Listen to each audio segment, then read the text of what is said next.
जवानों आओ मैं तुम्हें एक अल्लाह की वलिया की कहानी ना सुनाऊं, एक नेक औरत का वाक़या ना सुनाऊं, एक नाबीना औरत की करामत ना सुनाऊं। हजरत अफीरा आबिदा ये नाबीना खातून है, साहिबे दिल और इबादत गुजार खातून है। खाशियत इलाही में, खौफ खुदा में इतना रोती थी कि नाबीना हो गई। खाशियत इलाही में अल्लाह के इश्क में रो रो कर आंखें दे बैठी, अंधी हो बैठी, नाबीना हो बैठी। किसी ने कहा अंधा होना भी कैसी बदनसीबी है, ये अंधापन भी कैसी बदकिस्मती है। तो इस अल्लाह की नेक बंदी ने कहा, और नादानो खुदा के दीदार से महरूम रहना इससे ज़्यादा बदनसीबी है।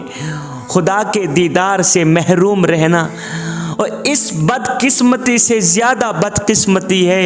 एक दिन इस नाबीना अल्लाह की वलिया के पास कुछ औरतें आईं। इनमें से एक औरत हिंदू थी, हिंदू मजहब से ताल्लुक़ रखने वाली खातून थी। ये हिंदू औरत ज़ारो कतार रो रही थी, तड़प रही थी। इस अल्लाह की नेक बंदी ने, इस नाबीना खातून ने उस हिंदू औरत को अपने पास बुलाया और रोने का सबब पूछा। उस हिंदू औरत ने रोते हुए जवाब दिया, बीबी जी मैं हिंदू हूँ, मैंने आपकी बहुत ज़्यादा तारीफ़ सुनी है कि आप अल्लाह की नेक बंदी हैं, मुत्तकी परहेज़गार हैं। मैं एक मुसीबत में गिरफ़्तार हूँ, खुदा के लिए मेरा ये काम कर दे, मेरा ये मसला हल कर दे। इस अल्लाह की नेक बंदी ने फरमाया कि तेरा कौन सा ऐसा मसला है जिसके हल कराने के लिए तू इतना ज़ारो कतार रो रही है, तड़प रही है, बताओ कौन सा काम है तेरा। उस हिंदू औरत ने कहा कि मेरा एक लड़का है, मेरा एक बच्चा है जो अंधा है, नाबीना है, खुदा के लिए आप मेरे उस बच्चे की रोशनी दिला दो। है नाबीना औरत के पास गई हुई है एक हिंदू औरत, वो भी अपने बच्चे की बिनाई लेने के लिए। किसके पास गई हुई है? नाबीना औरत के पास। हिंदू औरत ने कहा, है अल्लाह की नेक बंदी, मेरा एक बच्चा है, अंधा है, नाबीना है। उसकी नज़रें चली गईं, नज़रें काम करना छोड़ गईं। खुदा के लिए आप अल्लाह से दुआ करें, उस बच्चे की रोशनी वापस दिला दो। ये सुनकर इस नेक खातून ने कहा, अल्लाह की वलिया नाबीना औरत ने कहा, माई अपने बच्चे को किसी अच्छे तबीब के पास ले जाओ, वहाँ से इलाज कराओ। मैं कोई तबीब तो नहीं हूँ, मैं कोई डॉक्टर तो नहीं हूँ। उस हिंदू औरत ने कहा कि मैं इतना इलाज कर चुकी हूँ, इतना इलाज कर चुकी हूँ कि अब तो इलाज से यकीन भी उठ गया है, एतमाद भी उठ गया है। ऐ अल्लाह की नेक बंदी, मैं तो आपसे दुआ लेने के लिए आई हूँ, बड़ी अकीदत के साथ आई हूँ। ठीक है मैं हिंदू हूँ, लेकिन मेरी अकीदत आपसे वाबस्ता है। मैं बड़े यकीन से आई हूँ कि आप अगर दुआ करें तो अल्लाह ताला मेरे बेटे को बिनाई दे देगा, रोशनी अता कर देगा। ये सुनते ही उस अल्लाह की नेक बंदी ने, अल्लाह की वलिया ने, नाबीना खातून ने दोनों हाथ उठाए आसमान की तरफ देखा, एक दो आंसू बहाए। आंसू बहाते ही उस नाबीना बच्चे के हक में दुआ की। दुआ करने के बाद ये नेक बंदी कहने लगी, ऐ हिंदू लड़की अपने बच्चे को लेके घर चली जा। अब ये हिंदू औरत अपने बेटे को खुशी खुशी अपने गले लगाती है, वापसी घर की तरफ जा रही थी।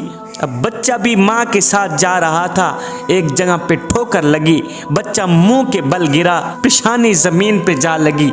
माँ ने तड़प कर बेटे को जमीन से उठाया, तड़प कर बोली, बेटा कोई चोट तो नहीं लगी? हाय, लड़के ने जैसे ही दोनों आंखें खोली तो सुबहान अल्लाह, अल्लाह के करम व फजल से बच्चे की नजरें काम कर रही थीं, बिनाई वापस आ गई थी। बच्चा कायनात के नज़ारों को देख रहा था। बच्चा चिल्ला कर बोला, माँ मैं देख रहा हूँ, मैं तुम्हें देख रहा हूँ, मैं आसमान को देख रहा हूँ, मैं ज़मीन को देख रहा हूँ। माँ मेरी नज़रें काम करने लग गई हैं, माँ मैं सब कुछ देख रहा हूँ। अब माँ खुशी से सरशार होकर दोबारा उस नाबीना अल्लाह की नेक बंदी के पास गई, हजरत आफीरा आबिदा के पास गई। पूरा वाक़या सुनाकर कहा, माई मैं तो सोच भी नहीं सकती थी कि मेरे बेटे की बिनाई वापस आ जाएगी। मैं सोच भी नहीं सकती थी, गुमान भी नहीं कर सकती थी कि मेरे बेटे की रोशनी वापस आ जाएगी। इस पर हजरत आफीरा आबिदा ने जवाब दिया, माई रोशनी तो मेरे अल्लाह ने अता की है, इसकी बिनाई तो मेरे अल्लाह ने अता की है, मैंने तो कुछ भी नहीं किया। ठोकर खाकर इसकी बिनाई गई थी, अब ठोकर खाकर इसकी बिनाई वापस आ गई है। तो वो थी इस्लाम की मुक़द्दस औरतें, वो थी इस्लाम की मुक़द्दस शहज़ादियाँ जिन्होंने अपने सर को झुकाया है, करीम रब को पाया है। खशियत इलाही में इतना रोती थी, इतना रोती थी, इतना रोती थी कि नाबीना हो बैठी, आंखें चली गईं, नज़रें चली गईं, लेकिन फिर भी नाशुक्री कभी नहीं की, शुक्र का दामन कभी नहीं छोड़ा।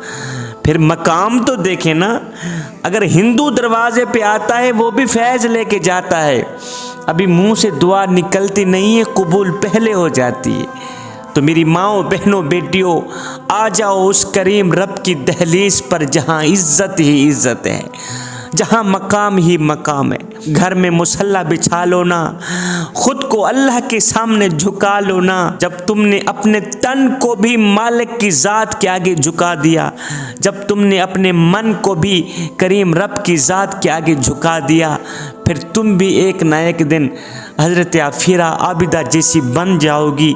मेरी बहनों, जब आपका भाई, आपका शौहर, आपका बाप अल्लाह ताला के अहकामात को पामाल करने को कहे, मतलब कि पर्दा करने से रोके, तो ऐसे वक़्त में आपको फ़िरौन की बीवी हज़रत आसिया की ज़िंदगी को सामने रखना चाहिए। फ़िरौन बावजूद इसके कि वो अपने आप को एक बहुत बड़ा रब कहता था, खुद को जालिम बादशाह कहता था, खुद को कायनात का मालिक कहता था, कायनात का रब समझता था। दोनों मियाँ बीवी फ़िरौन और हज़रत आसिया एक मकान की एक ही छत के नीचे रहा करते थे। मगर सुनो, जब अल्लाह ताला की नाफरमानी करने पर फ़िरौन ने अपनी बीवी हज़रत आसिया को मजबूर किया, तो हज़रत आसिया ने जालिम बादशाह फ़िरौन को डंडके की चोट पर कहा, ए जाने मन, मैंने अपनी जान तो तुझे दे दी है, मगर सुनो, तुझे ईमान नहीं दिया। ए फ़िरौन, मैंने अपनी जान तो तुझे दे दी है, अपना ईमान तुझे नहीं दिया। मेरी जान तेरे हवाले है, मेरा ईमान किसी और के हवाले। कहा फ़िरौन, जान जाती है 100 बार चली जाए, मगर सुनो, करीम रब की नाफरमानी हरगिज़ नहीं करूँगी। उस अल्लाह की नेक बंदी ने अपने हाथ पांव जिस्म में मेखें लगवा ली, जान दे दी, मगर अल्लाह की नाफरमानी पर राज़ी ना हुई। मेरी बहनों, खुदा के लिए हज़रत आसिया की ज़िंदगी को अपना आइडियल बना लो, हज़रत आसिया की ज़िंदगी को अपनी ज़िंदगी बना लो। अल्लाह की नाफरमानी छोड़ दो, किसी मलामत करने वाले की मलामत की परवाह हरगिज़ ना करो, किसी मलामत करने वाले की बातों की परवाह हरगिज़ ना करो। इस दुनिया की चंद रोज़ा बदनामी से बच जाओ। दुनिया की इस चंद रोज़ा ज़िंदगी में खुद को अल्लाह के नाम पे कुर्बान कर दो, अपनी जवानी को अल्लाह के नाम पे कुर्बान कर दो, अपने बुढ़ापे को अल्लाह के नाम पे कुर्बान कर दो। यही ज़िंदगी का असली मकसद है, इसी मकसद के लिए ही हम इस दुनिया में आए थे।